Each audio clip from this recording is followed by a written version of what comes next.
Praise the lord. అందరికీ మరణాత. 2026 సంవత్సరంలో మరొక మారు యేసుక్రీస్తు తన శ్రమలలో మన శ్రమలను కొట్టివేసుకోవడానికి మరొక అవకాశం ఇచ్చినందుకు కృతజ్ఞతాస్తుతులు చెల్లించుచున్నాము.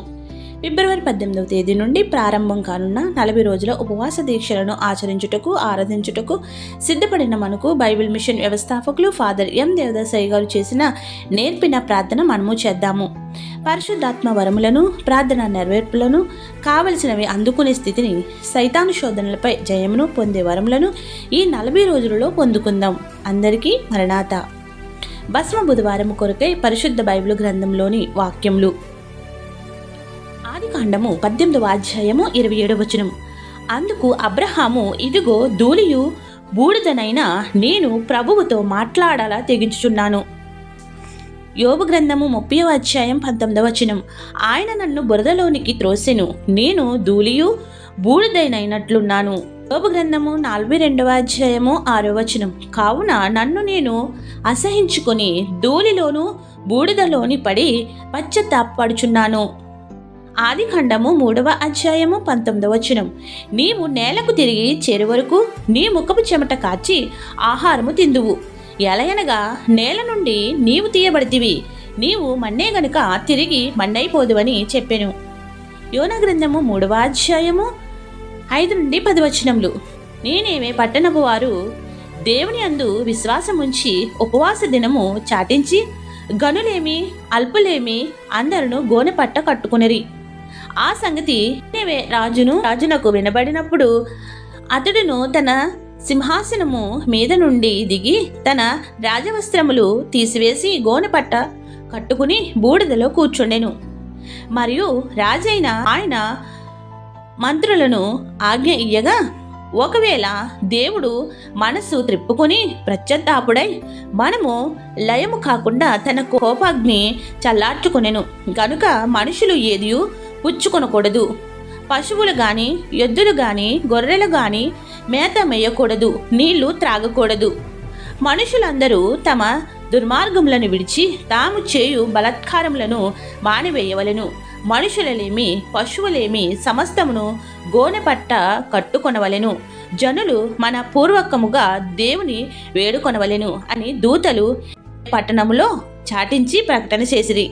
వారు తమ చెడు నడతలను మానుకొనగా వారు చేయుచున్న క్రియలను దేవుడు చూసి పశ్చాత్తాపుడై వారికి చేయుదనని తాను మాట ఇచ్చిన కీడు చేయక మానెను. మత్తయి సువార్త 20వ అధ్యాయము 17-19, మార్కు సువార్త 10వ అధ్యాయము 32-34 వచనములు, లూకా సువార్త 18-31-32 వచనములు. యేసు యెరూషలేమునకు వెళ్ళనయున్నప్పుడు ఆయన 12 మంది శిష్యులను ఏకాంతముగా తీసుకుని పోయి మార్గమందు వారితో ఇట్లనెను, ఇదిగో యెరూషలేమునకు వెళ్ళుచున్నాము. అక్కడ మనిషి కుమారుడు ప్రధాన యాజకులకును శాస్త్రులకును అప్పగింపబడును. వారాయనకు మరణశిక్ష విధించి ఆయనను అసహించుకున్నటకును కొరడాలతో శిలువ వేయుటకును జనులకు ఆయనను అప్పగింతురు. 3వ దినమున ఆయన మరలా లేచును. ఆమేన్. భస్మ బుధవారం కొరకైన ప్రార్థన. మిక్కిలి ప్రియుడమైన తండ్రి, తిరిగి మమ్ములను మండల దినములలో ప్రవేశపెట్టి మాకు జీవము పోయుటకును సాతాను జీవమును నశింపు చేయుటకును ఈ ధ్యాన దినములను భస్మ బుధవారంతో ప్రారంభం చేసిన తండ్రి నీకు స్తోత్రము. సాతాను క్రియలు నాశనము చేయుటకును సాతాను బలమును పడగొట్టి వేయుటకును మాకు ఈ 40 బాణములను ఇచ్చినందుకు స్తోత్రములు.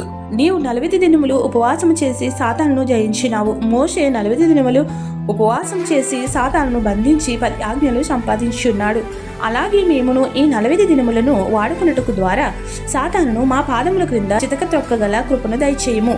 తండ్రి, భస్మ బుధవారం నాడు మేము ఒక విత్తనము భూమిలో విత్తిన ఎడల మంచి శుక్రవారం నాటికి ఏ విధముగా నెదుగునో ఆ విధముగానే నీవు మా కొరకు సిలువను భరించి జయించిన ఈ జయవిత్తనములో మాలో విత్తబడి వృద్ధి పొంది విశ్వాసము దయచేయము. నీవు 40 దినములు ఉపవాస ప్రార్థన ధ్యాన దినముల యందు బలము పొంది ఆ బలము ద్వారా శ్రమలకు ఎదురెక్కి జయించుటకు మేమును ధ్యానాభ్యాసముచే సంపాదించిన బలమును బట్టి జీవము కలిగి శ్రమలకు ఎదురెక్కే కృపను నిమ్ము. తండ్రి, ప్రతివారు నశింపక నిత్య జీవము పొందినట్లు లోకమునకు వచ్చున్నావు. నశించు వారికి ఈ ధ్యాన దినముల ద్వారా జీవము పోయబడినట్లు సహాయము దయచేయము. మరియు క్రైస్తవ బిడ్డల యొక్క పాటలు, మాటలు, ఉపదేశములు, ధ్యానములు మొదలగు వాటి ద్వారా అనేకులు మేలు పొంది కృపను అనుగ్రహించుము. ఈ 40 దినములు ధ్యానము ఒక ధ్యానము కంటే మరి ఒక దిన ధ్యానము మమ్మను తెప్పరిల్ల చేయునట్లు చేయుము. తండ్రి, కోడి పొదిగటలోనున్న ఆకారము లేని గుడ్లు 21 దినములకు పిల్ల రూపమును దాల్చి జీవము కలిగి ఉన్నట్లు మేమును 40 దినములు సిల్వ పొదిగట్లో నుండి దయశీలుడవైన నీ రూపము దాల్చుకుని సమృద్ధి జీవము పొందినట్లు చేయుము.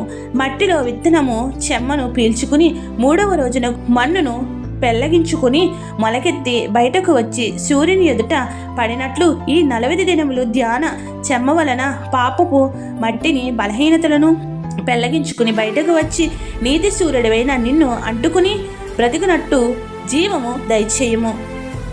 తండ్రి, మా చేతిలో ఒక రూక ఉంటే వాడుకుందము, కానీ పారవేయము. అలాగే ఈ 40 దినములు విలువైన నాణ్యములుగా వాడుకుని మేలు పొందినట్లు దీవెనలు దయచేయమని త్వరగా వచ్చుచున్న ప్రభువు ద్వారా వేడుకొనిచున్నాము.